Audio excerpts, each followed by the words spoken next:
V Pokrajinskem muzeju Maribor predstavljate tudi razstavo z naslovom Mister Morgan, ki opisuje življenje in delo svetovno priznanega glasbenika Iva Robiča. Nekaj misli o razstavi in umetniku? Tako je, v Pokrajinskem muzeju Maribor smo povabili Muzej grada Zagreba, ki je predstavlja razstavo o Mister Morganu. V Pokrajinskem muzeju smo se odločili, da razstavo razširimo na celoten koncept zlatih 50-ih, ki tako pokrivajo tudi področje 50-ih let v Mariboru, se pravi obdobje, ko v Maribor prihajajo zvezde jugoslovanske glasbe in pa seveda tudi slovenski kvalitetni izvajalci, ki so kreirali vrh kvalitetne glasbe v 50-ih letih. Ivo Robič je v Maribor prišel v 50-ih letih, oziroma natančneje leta 1950, ko se zaposli v veliki kavarni. Velika kavarna je takrat bila osrednja mariborska kavarna, kjer so se odvijali elitni novinarski plesi in pravzaprav je to ena izmed prvih zaposlitev Iva Robiča nasploh.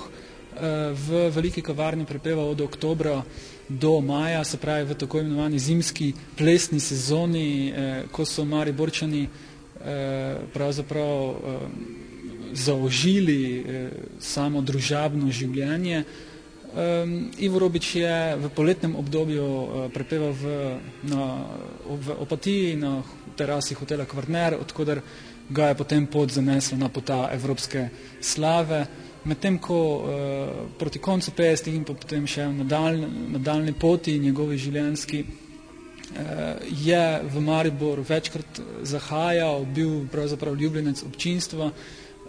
Tukaj je prepeval oziroma igral v spremljavi orkestrov Milana Vitka in Franca Robnika in ostalih orkestrov mariborskih in je pravzaprav z njimi odhajal tudi na turneje po Jugoslaviji.